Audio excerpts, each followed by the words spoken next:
Lehigh University in Pennsylvania, a vice president of the school caught sight of an American flag hanging from a university bus. He issued an order to take down that flag and all the others, and because it was offensive.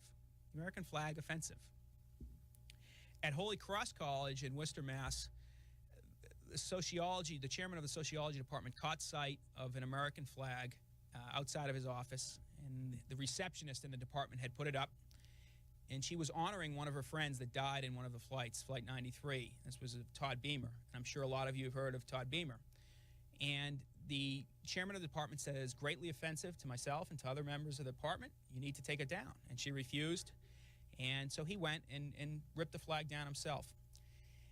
It's not like these folks were putting up a swastika or a sickle and hammer. They were putting up the Stars and Stripes, the flag of this country. The reaction people have sometimes to hateful flags is one of disgust. Why someone would have that same reaction to the American flag is a bit puzzling to me. I think the answer is because these people hate what America stands for. They're perfectly willing to tolerate the most gross and indecent statements against this country, which is fine. We have the right to free speech. The last thing I want to do is take away someone's right to free speech. I mean, obviously, I enjoy that right, and when I go to the campuses, sometimes that right gets taken away a little bit, but I enjoy it, particularly at a place like here. And so I don't want to take anyone's free speech rights away. But at the same time, these guys have a free speech right to say whatever hateful things they want to say. I have a right to refute them, and that's why I came here today, to refute some of these folks.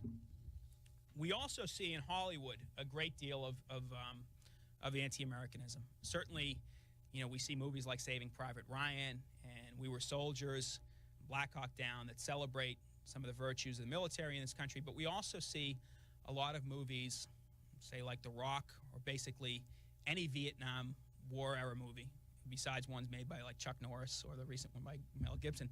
They depict American soldiers as doped out losers, psychopaths. They don't give a particularly sterling presentation of the American military and of America in general. This is in sharp contrast to what we saw in the 40s and 50s. People nowadays say things like Sands of Iwo Jima was a jingoistic war movie or something like that. But the events in Sands of Iwo Jima, I mean, loosely based upon what happened, that really happened. American soldiers stormed that island. Marines flew the flag atop Mount Suribachi and all that kind of thing. The events in movies like The Rock or The Deer Hunter, what are they based on? They're based on the warped imagination of some screenwriter or some director about what it was really like in Vietnam. Most of them, other than Oliver Stone, I can't think of too many that were actually over there. So what we saw in Hollywood after 9/11, a guy like Woody Harrelson, Hoosier, Indiana native, grew up here, saying things like the war on terrorism is terrorism. Or a few weeks back, he wrote in the Manchester Guardian that if we were to go to war in Iraq, we would be creating, the United States would be creating our second war in less than a year. Now, I don't know about you guys. I saw what happened on 9/11. We were attacked. There's no amount of mental gymnastics that you can perform that can erase that fact. We were not the perpetrators of that act. We were the victims. And yet you hear from a guy like Woody Harrelson that we were somehow responsible for it. And that's nonsense. Danny Glover gave a speech after 9/11 at a campus where he said that one of the main purveyors of violence in this world is the United States. The director, the fellow who made MASH in Gosford Park, Altman, he was over in England saying the American flag makes me sick. There were a lot of these idiotic, hateful statements. There were some that were just plain idiotic, that I don't think that were anti-American, things that Barbara Streisand and Harry Belafonte and some of these other folks said, Jessica Lange. Those are kind of in the idiotic category. The ones that Woody Harrelson and Altman and Glover said, I think would put them in the anti-American category. And that's to say that their criticism of this country is a reflexive anti-Americanism. It's not a thought-out critique. Frederick Douglass said something to the effect that the true patriot is the one who rebukes and does not excuse his nation's sins. And I think there's a lot of truth in that statement. I don't want to give the impression tonight that I am against any sort of constructive criticism of this country. We're not perfect. But what we see on the left, and guys like in Hollywood and on the campuses, is a reflexive, knee-jerk anti-Americanism. Whatever the fault, whatever the problem in the world, whether it's debt in Africa or some guy needing a job in South America or an ecological catastrophe halfway around the world, invariably for these folks, the fault is always America. It's always a blame America chorus that comes out.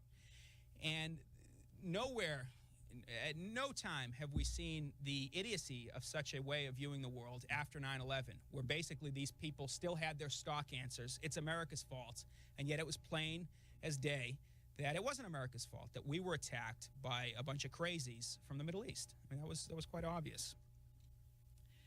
Now, what's the left's basic problem? I think there are two failures in their way of analyzing things. One is that they have a false view of the world, or a very naive view of the world outside of our cultural borders. Rather than look at the world as it actually is, they project their own view of upon the rest of the world. Books like I, Rigoberta Menchú, that was quite popular and still is quite popular on college campuses. It was a total fraud. The book was made up. The author won the Nobel Prize for Peace, but that doesn't escape the fact that she made up the entire book. It was a concoction. And yet this was one of the most popular books on campuses for well over a decade, and it's still being taught today without any sort of caveat that it's basically fiction. Well, what did this book purport to find? They found that the typical Central American Indian believed in all of the same faddish causes that the typical sociology professor believed in, that they were against homophobia and for liberation theology and for the environment and all this kind of thing. It really massaged the worldview of the typical American college professor. That's why it was taught. It had nothing to do with telling about what actually was going on in these places, how, what reality is in these places. It just massaged the intellectual view of a lot of Western academics. That's why it was taught. If multiculturalism were about celebrating other cultures, or even just looking at them, I don't think there would be much of a problem. There would be no controversy. If we were to learn about the Bhagavad Gita, or learn the life of Muhammad, or have student exchange programs, or learn foreign languages, there would be no politically charged controversy. But because multiculturalism is often about not celebrating other cultures or even inspecting them, but about debasing our own, there is a lot of controversy. The left, the second problem is that I think the left has a basic ignorance of what goes on in this country. And so I want to go to the first one, the ignorance about the rest of the world. The left's problem basically is that they look at America and they compare America to an ideal. If you compare anything to an ideal, it's going to fall short. I mean, Barry Bonds did not hit 1,000 last year playing in the major leagues. That doesn't mean he had a bad season. He had a great season. We don't compare things in the world we live in to ideals, to fantasy lands. We compare them to things that actually exist in the world. Compare Barry Bonds to other players in the National League. He looks pretty exemplary. That's the same way I would ask that you look at America and its position in the world. Don't compare America to an ideal. Compare America to what actually exists in the world. Because when we compare America to what actually exists in the world, we look rather exemplary. Let me give you a few examples of what I'm talking about. In China, for every 117 baby boys that are born, there's 100 baby girls that are born. Why is this? This is because they force women to have abortions, and secondly, because the culture values males more than they do females. And so you have a horrific situation like this where you have more than 100 million men in China than women. Everywhere else, it's the opposite. You have more women. In India, every year, there are thousands and thousands of dowry killings. In the year 2000, there were about 7,000 dowry killings. Basically, a woman goes into a marriage. Her new family doesn't like the amount of money she brings with her into it that her old family gave to the new family, and so they kill her as an act of retribution. This happens about 7,000 times a year. How many dowry killings were there last year in the United States? And give me a break. There were none. You look at something like female genital mutilation in Africa, and I'm not going to get into the practice and describe it because it really disgusts me, but the UN estimates that there's over 100 million women in Africa that have been culturally coerced into undergoing female genital mutilation. This is not some fringe amount of people. This is more than 100 million people. That's a huge number of people. We should be concerned about these things. You look at something like trial by ordeal, which is, we would laugh at it, we'd think about it in some like medieval movie or something like that, but it actually goes on in the world. Liberia still has trial by ordeal. The Supreme Court in that country tried to get rid of it. The president said, no, we've got to keep it. It's basically, trial by ordeal. You basically throw someone in some water or something like that. If they drown, they're innocent. If they rise to the top and live, they're guilty. And that's the kind of primitive nature of that. In China, there's administrative sentencing. Many countries have laws where basically if you are a relative or a friend of a accused criminal, you get arrested until Pakistan's one of those countries, Libya is one of those countries, collective punishment laws. The world is not a very pretty place. I mean, we think about some of the freedoms we have in this country, First Amendment freedoms, for instance. Because we have the First Amendment in this country, don't get trapped into believing the idea that every country has a First Amendment or something similar, because it's not true. Most people living in the world outside of Western civilization live in countries where it is illegal for private citizens or private corporations or nonprofit groups to broadcast the news. This is the purview of the government and the government's agents and the people they've approved alone. Most people living outside of Western civilization don't live in countries where they have say in their rulers. We need to confront these type of things and not ignore them. Things like honor killings that go on quite often in the Arab world. Look at a country like Bangladesh. In the year 2000, there were 2,130 rapes reported in Bangladesh. You know how many convictions there were? 63. 63 convictions. In a lot of these countries, the testimony of women is taken less than the testimony of a man, is worth half. Particularly for something like rape, you have to get some large amount of men to testify that they were eyewitnesses and that kind of thing. It's almost impossible case to prove. So what I'm suggesting is that what goes on in the rest of the world does not match the ideological preconceptions of multiculturalists and relativists. If we had a true multiculturalism, we would know a lot more about the rest of the world. We wouldn't think that it's basically like a Disney world with different kind of people living in it. We'd know what really goes on and not some phony multiculturalism that's like a sanitized version of what really happens. You should demand from your professors that you get the truth and not a bunch of phoniness about what goes on outside of Western civilization. Should we do it with sensitivity and some perspective? Sure, but you shouldn't sacrifice the truth to sensitivity and perspective and that sort of thing. You should demand the truth. The second portion that I referred to, reason why I think the left has got America wrong, is basically about what goes on in this country. The left is wholly ignorant of our history, of some of the things that go on in this country that lacks perspective, their view of America. Let me give you a few examples. A couple weeks back, an American won a share of the Nobel Prize for Medicine. This was the 45th time in the last 60 years that an American has done so. This guy won it with a couple of Brits. But for the last 60 years, we've pretty much been the dominant country when it comes to saving people's lives and elongating their lives, making them happier and healthy. If you look at the life expectancy rates at the beginning of the century and now, there's quite a gap there. And one of the main reasons for that gap is the United States of America. We cured polio, tuberculosis, created vaccine for hepatitis B, invented things like the MRI and the CAT scan. These things didn't merely help Americans, they helped the rest of the world. And so you have to ask yourself, I mean, when a cure for blindness comes, or for AIDS, or for all forms of cancer, is it going to be a Nigerian that creates these cures? Is it going to be a Pakistani? Is it going to be a guy from Finland? Probably not. Probably not. You'd be a fool to put money on that.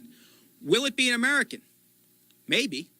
Maybe. There's a chance of it. Certainly, it's probably going to be someone within Western civilization.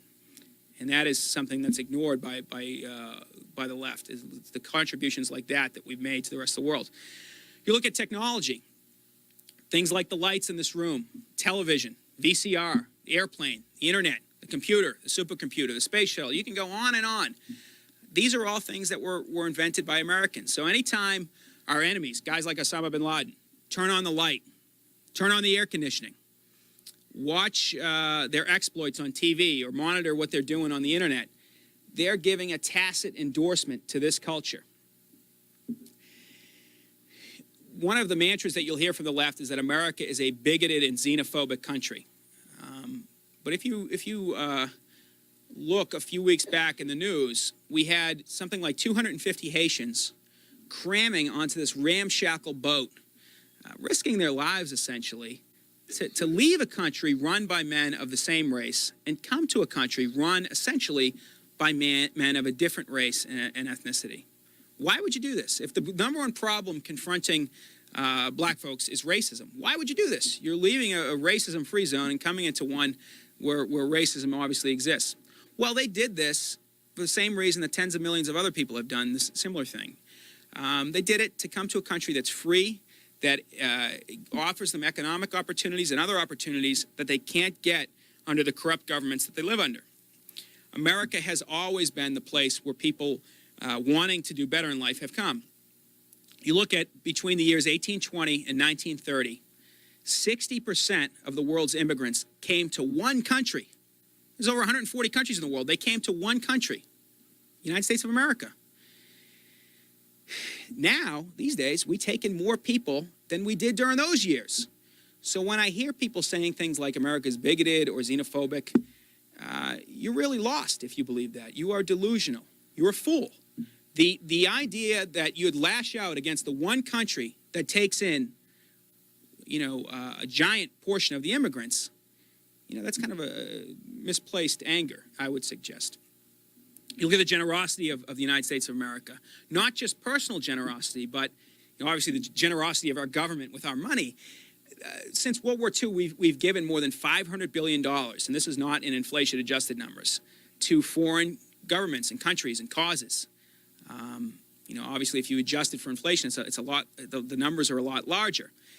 This year, this fiscal year, we give more than $25 billion in aid, direct aid, indirect aid, to foreign governments, to foreign countries, to international programs.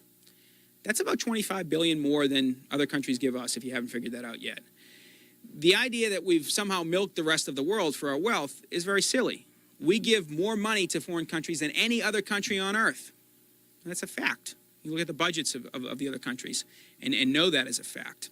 And yet, I can understand why people in this country might gripe about all the money that's being taken from their taxes, but when I see folks in Pakistan, for instance, burning American flags or chanting "Down with America" or some variation on that slogan, I wonder why they are looking at the world that way. They're getting almost $1 billion out of our coffers. Finally, I would ask you to look at freedom and democracy. And I think these are two of the greatest gifts that we've kind of given to the rest of the world, or at least we've provided a spark, lit a spark for those kind of ideas to spread. One of the things that you'll hear from folks on the left is that the American founding is significant because certain people were excluded from the franchise, that blacks couldn't vote, women couldn't vote, poor people couldn't vote. And to a certain extent, this criticism is correct in the sense that at least, most slaves certainly couldn't vote. Most free blacks could not vote. Women could vote in New Jersey up until 1808, but they couldn't vote anywhere else. Certain states did have requirements for property to vote. That's all true. But to think that that's significant about the founding is to kind of not look at the bigger picture. In the 1770s and the 1780s, people were excluded from the franchise everywhere. The United States was not unique in this aspect. What was unique about the United States was that anyone was included in the franchise, that anyone could vote. That is something that you didn't see. You saw that in maybe a handful of countries. And to argue that we should be having these belly-aching sessions about how the founders excluded certain people and that kind of thing strikes me as a bit silly. It lacks historical context. It imposes present-day values on the past. And it doesn't take the long view and look what was actually going on in the world at that time. What is unique about America at that time is that anyone could vote. That was an historical curiosity in those years. And I think that's something to celebrate. It's certainly something that foreigners recognize. I mean, if you look at other countries and the germ of freedom and self-government has spread, and I'm pleased about that, but it hasn't spread enough. I mean, most people living outside of Western civilization have no say in who their rulers are. They don't live in democratic, Republican forms of government, and this is very, very sad. And yet, when they demand self-government, when they demand freedom, it's not the founding documents of Mongolia that they cite, or the founding documents of Denmark. They quote the Declaration of Independence. They quote the Constitution of the United States of America. It's not the cultural icons of Libya or South Africa or Germany that they hold up. They erect papier-mâché statues of the Statue of Liberty, and they march around with them. We saw this in Tiananmen Square. People in the rest of the world recognize America as a bastion of freedom and democracy, a country that has done more than any other country to spread this idea around the globe. Yet there's a lot of folks in this country that do not realize that.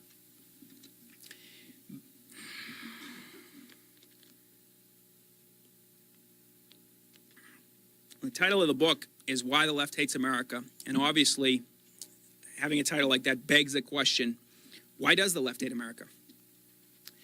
Nietzsche said, there's no reason to muddy the waters when things aren't that deep. And let's face it, the left is not that deep. And so I think there's a very simple explanation for why the left does hate America. And the answer is that, America stands as a massive refutation for everything, for a lot of the central tenets of the left. The left says that capitalism is a failed economic system. But if you look at America, we're the largest free market country in the world. We're also the richest country in the world. Has capitalism failed? I don't think so. The left says, as I alluded to earlier, that America is a racist country.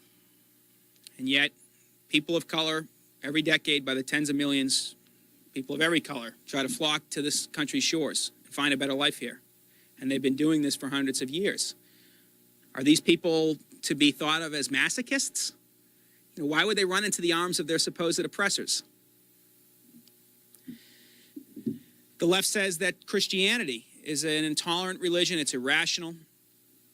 They generally have a hostility towards religion, leftists, but they particularly have a hostility towards Christianity.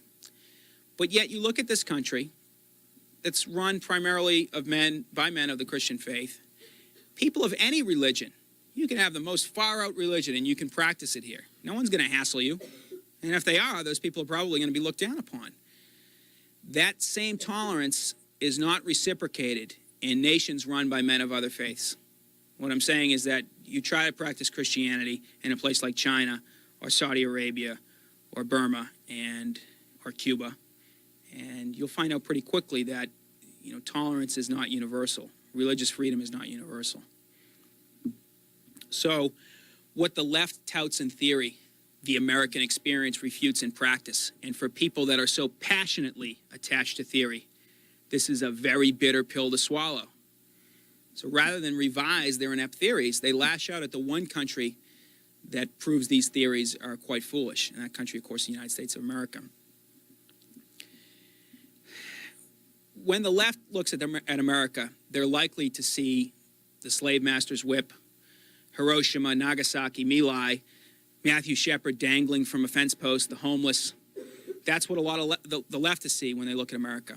What the rest of America sees looking at this country might include Washington's army bravely standing with him at Valley Forge, the 13th Amendment, Thomas Edison turning on the lights.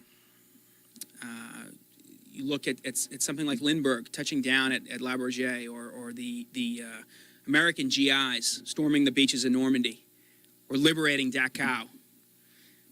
You look at the wonder of Jonas Salk's lab, or Reagan saying, "Mr. Gorbachev, tear down this wall." Now, all of that is true. The first part, what the left sees, what the rest of us see, that's all America. And I'm very much for teaching the good, the bad, and the ugly when it comes to America. But you can't teach the good, the bad, and the ugly and not teach the good. And I think on the balance sheet of history, this country comes in the black, to use an accounting phrase, more than any other country in the history of the world. I'm not for replacing this kind of slanted, biased, left-wing take on America with a jingoistic, chest-beating look at our country. We should look at the good, the bad, and the ugly. We should recognize that there are some things that we shouldn't be proud of in our history. But if you look at it all on the balance sheet of history, we're very much in the black. I want to close with a couple of quotes and then throw it open to questions, and two quotes that I'm particularly fond of. One comes from a cartoonist who was before my time, and when I look out at the room, it certainly was before the time of most of the folks sitting in the room. And his name was Walt Kelly, and he had a cartoon called Pogo. This was before Doonesbury, before Garfield and all that. He was a famous cartoonist.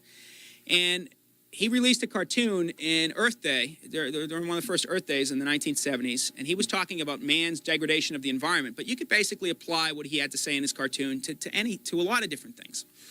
And his character, Pogo, said, "We have met the enemy, and he is us." I think you can apply that to what's going on in this country today. I don't want to downplay the threat posed to the United States of America by some of our foreign enemies, particularly Al-Qaeda. We know that these guys mean business, but I think they're a short-term threat. They will be thrown on what Ronald Reagan called the ash heap of history, just like the Soviet Union, just like Nazi Germany. What I worry about, rather than external enemies, and I worry about the external enemies, but what I worry about more is this internal rot. And I think that poses a greater threat to this country, just like the internal rot that occurred in Rome.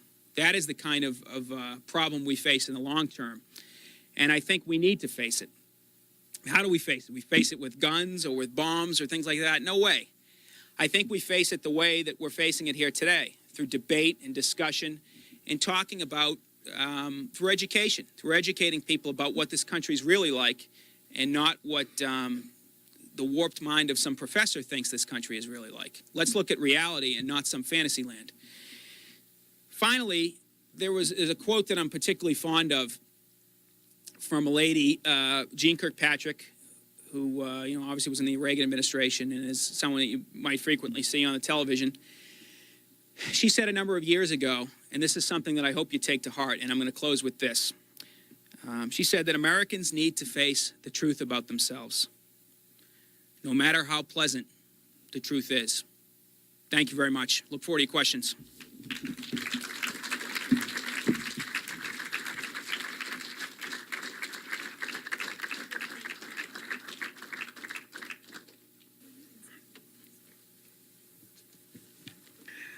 If you guys have a question, just raise your hand.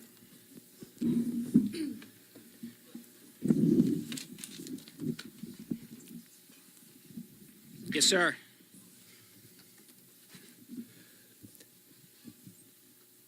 Wow, where to begin? Well, first of all, I should probably identify myself to you. I'm Aaron Vogel. I'm with the College Democrats here, so I'll give you a heads up on where I'm coming from. You talk about how the left only sees things as bad. Well, first of all, I don't think you've been quite clear enough on who you're talking about the left. I was talking to some people who were a bit more familiar with your work, and they told me that when you say the left, you're talking about the far end of the spectrum. And I'm assuming then, in your little speech here, that you're talking about everyone else or mainstream America. Sure. I think, as you said. Include Democrats. Okay. As the rest of the spectrum. Well, why is it that you say it's okay, or you promote the idea that it's okay for Americans to only look at everything that's great and to not hold ourselves to any higher standard? I think, in my opinion at least, I think America is the greatest country. Sure. But we're not without fault. And if we only hold ourselves to the standard as set by that second place country, the second greatest country, well, we could probably remain idle for quite some time, even decay for a while. Sure.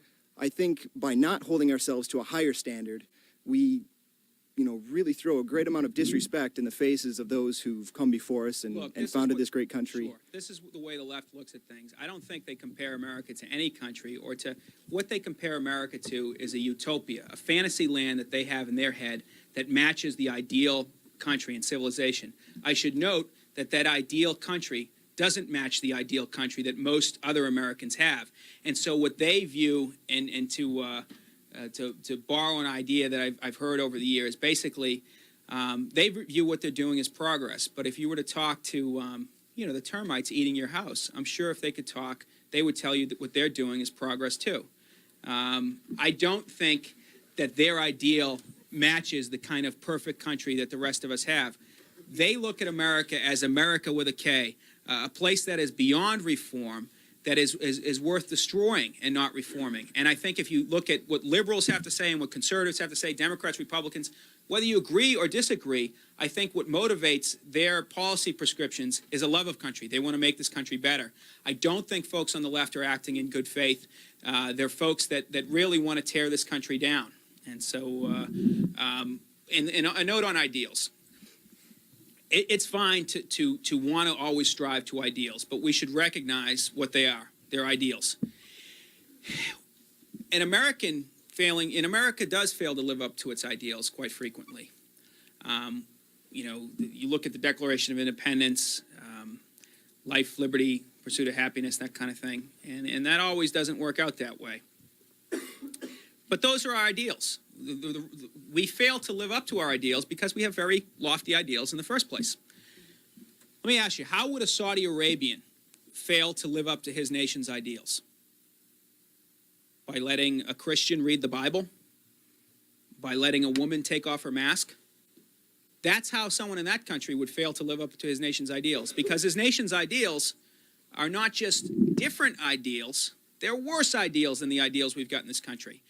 And so I think the reason we sometimes fail to live up to our ideals is because we have such high-minded ideals in the first place. Next question.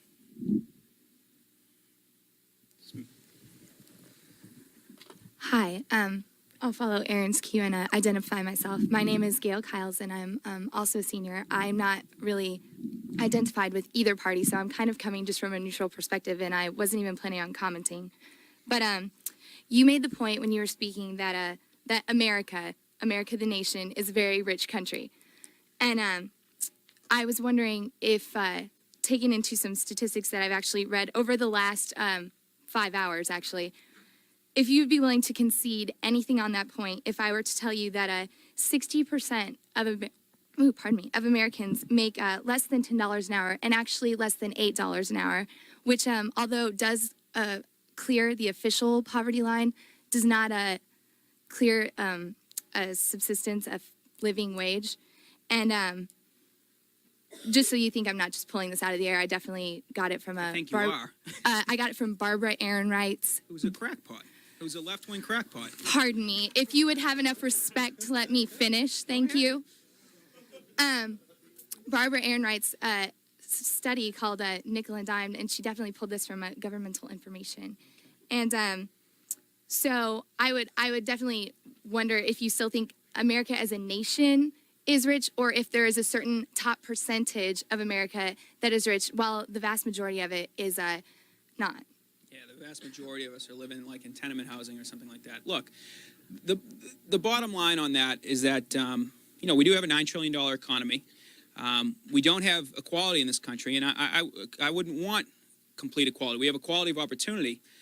But to have equality, you've got to throw equality of results. You've got to throw liberty out the window. You can have equality, you can have liberty. You can't have both. The bottom line with regard to this country, and look, anyone can make it in this country. I did a study in the book of the Forbes 400 and found that a full 63% of the men and women in the Forbes 400 didn't inherit their wealth. They made it.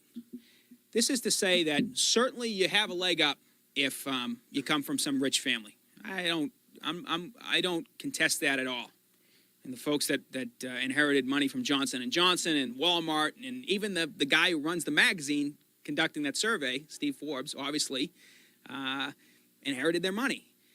But there are a lot of folks in this country that, and in this country, you can make it here, and you can make it here in ways that you can't make it in other countries. What do I mean by that? Well, you look at a guy like Leslie Gonda, who is number 158 on the list, who in the 1940s was in a Nazi concentration camp, came to this country, and now is one of the richest guys in the world. If you can leave the jackboot of Nazism and come into this country and be one of the richest guys in the world, that says something for this country. Oprah Winfrey, a sharecropper's daughter. H. Ross Perot, someone who's spoken at this university in the past. He was a horse breaker, a greeting card salesman, a paper boy, and now he's one of the richest guys on the block. You look at Home Improvement made some news in the last weeks with their stocks and things like that.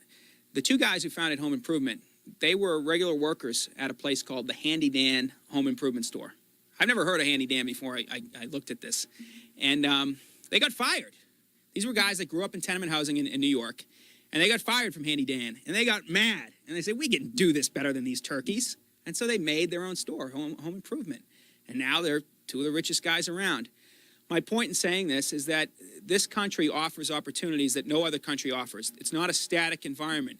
People that are poor at one point can be rich in the next decade. I include a number of government surveys in the book and a number of surveys from think tanks, basically looking at the poor over a decade period of time and finding that the poorest 20% of the population, beginning at a 10-year period, is more likely at the end of that 10-year period to find themselves in the richest 20% than in the poorest 20%. That is an accurate depiction of this country. You look at something like Barbara Ehrenreich. Lincoln was fond of going to audiences and saying, if I call a dog's tail a leg, how many legs does a dog have? And everyone would say 5. And it'd say, no, a dog's tail is still a tail. It's not a leg. He has 4 legs. Barbara Ehrenreich can spew off whatever statistics she wants. That doesn't make them correct. And I would argue that her background and her view of things would obviously you got to consider the source. Ma'am. Hi, I'm also with College Democrats. My name is Andy Wyatt. I would consider myself a moderate. And I would just like to ask, given that you tried to at the beginning of your speech, make a distinction between the very far left and the left of the spectrum, how you justify your title, which very obviously puts everyone left of center in a very specific category, and also why the general public perceives this small category as such a threat. Sure. How do I justify the title? I justify the title because the left does hate America. I mean, I think it's pretty clear. People that are, and I'm not talking about fringe figures on the left. You look at a guy like Noam Chomsky, who says things like, a professor at MIT, someone who is a central figure on the left, who says things like, if we go to war in Afghanistan, there's going to be 1 million folks in Afghanistan that die. He in his booklet, What Uncle Sam Really Wants, he contends that after World War II, American office holders and government officials got together with a bunch of Nazis and conspired to create a world order, and that's the world order that we live under now. In the 1970s, he denied that the killing fields in Cambodia were going on. He labeled it capitalist propaganda. You look at a guy like Gore Vidal, who calls America a seedy little imperial state, or Mumia Abu-Jamal, or Susan Sontag. This is the white race is the cancer of human history. This was one of our more radical days. These are not fringe figures on the left. These are central people to the left. And I think I would argue that they do hate America. Now, are there people on the right that hate this country? No doubt. Ideologues of every stripe do it. There's a difference, though. The folks on the right who hate this country are living up in some cabin up in Idaho. You know, they're out of the mainstream. The folks on the left who hate America are Hollywood directors, A-list movie stars. They have tenure. They give commencement speeches. You look at a guy like the Unabomber. The Unabomber killed folks, and after he was caught, he was offered a book contract by a left-wing publishing house. Where was the right-wing or the libertarian publishing house that offered, Tim McVeigh a book contract or something like that? They don't exist because they don't embrace the fanatics. On the left, they embrace them. They don't repudiate them. You look at someone like Mumia Abu-Jamal, a guy who shot a policeman in the back and then shot him between the eyes in cold blood. He's a Marxist, anti-American cop killer. And yet, the last 4 years, he's given commencement addresses at major American universities. Do guys that shoot up abortion clinics, do they get invited to give commencement speeches? The ideological criminals on the right, do they get invited to do these kind of things? No, they are repudiated, whereas on the left, they are embraced. You look at something like who is being honored on the college campuses. It used to be that the college campuses honored people who made this country great. A lot of times what we see now in some of the symbols and the buildings that are being named, the college campuses honor people who tried to tear this country down.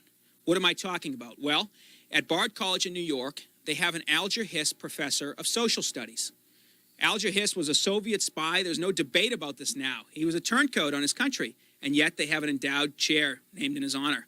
At my alma mater, the University of Massachusetts, the 26-story library on campus is named in honor of W.E.B. Du Bois, a guy who renounced his American citizenship, gratefully accepted the Lenin Peace Prize, had a holiday celebrated in his honor in Maoist China, called Stalin a great and courageous man, was kicked out of the NAACP. For a time, he promoted racial separatism, which was the organization he helped found, and then he basically started talking all this crazy stuff.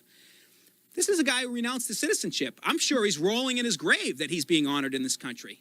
You look at a few years back, a branch of the City University of New York had a Ho Chi Minh scholarship that they offered. Everyone knows who Ho Chi Minh is, right?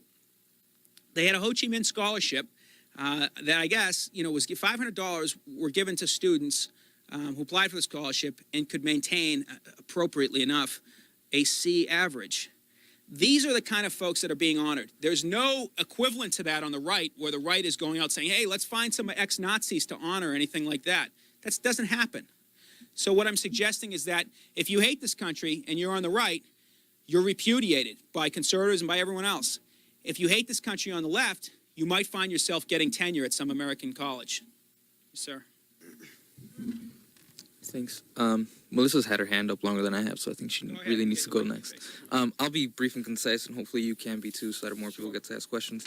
Title of your book, I'm assuming You Love America, and I really respect what you're talking about, exposing the good, the bad, and the ugly. I agree, couldn't agree more.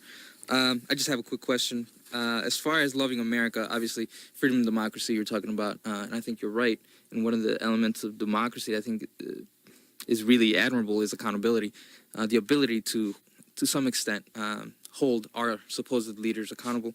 So my question is, if you were to find convincing evidence that U.S. elected officials or military leaders had provided covert or overt financial, military, or training support to military or public heads of undemocratic regimes in the name of American interests or in the name of American way of life, and those same undemocratic heads of state that we supported then went on to use this kind of support to maintain their own power at the expense of human rights, international law. My question is simple. If we love America, obviously we want to make sure that it gets better. So I'm not going to be here. And the only thing I'll say here is, how would you suggest that American citizens make sure that evidence, such evidence, is widely available, so that we can see all the evidence, that it doesn't get locked away in presidential chambers? How do we hold our leaders accountable for aiding and abetting this type of undemocratic regime activity? And brief and concise as I tried to be. Sure. If you involve yourself in the world outside of Western civilization, you basically have no choice but to ally yourselves with some pretty shady characters. The world, pretty much outside of Western civilization, is not democratic. And so if you want to involve yourself in that world, you're going to take sides with people that are not particularly savory people. Sometimes I don't fault the United States for doing that. Certainly, it was our interests to support the Mujahideen during the war in Afghanistan with the Soviet Union when they invaded, when you have guys in Afghanistan, local indigenous people saying, if there's 1 million folks in Afghanistan left, that'll be enough to start socialism. We had a moral right to help those guys defeat those people in the Soviet Union. But the idea that somehow we will be able to kind of impose our democratic way of life, freedom, democracy, and some people believe this, I think is a bit far-fetched. You cannot grow roses where weeds have only grown. And I think that's the situation in a lot of the world. It's going to take some time before some of these countries see things a little differently, for the people to see things a little differently. The countries that I was talking about with regard to foreign aid, a lot of those countries are countries that are not democratic. A place like Pakistan, they certainly do a lot of despicable things. Egypt would be another country. Up until a few years ago in Egypt, if an Egyptian man raped a woman and he consented to marry her, the charges would be dropped. That's the second greatest beneficiary of U.S. aid. So I'm very critical of some of the support that we've given to some of these countries. I think we should realize that sometimes there are no good players in some of these places in the world, and kind of I don't want to say draw back, but why should we be giving them billions and billions of dollars? So I recognize your point, and I think it's a valid one. Someone who hasn't asked a question. I just have a couple observations to make, and I'd like to hear what you have to say about them. You've given a number of very valid examples of the ways in which the non-Western world has practices that we wouldn't condone as Americans. Female infanticide, dowry killings, female genital mutilation. Your example just now of women in Egypt being raped and that law. I would make the suggestion that here you have, on some level, denied the existence of feminist movements in those parts of the world that are working against that, feminist movements that you might identify as leftist movements here in this country. I think you've done the same thing in denying the women of this country agency when you list the great things of America. All the examples you gave of were of men. You addressed Jean Kirkpatrick as a lady, not as a woman. What's wrong with that? She's a lady. You use the term, you always use the term men instead of men and women. And in addition, of the two women who've spoken before me, you interrupted one of them, interrupted me, and interrupted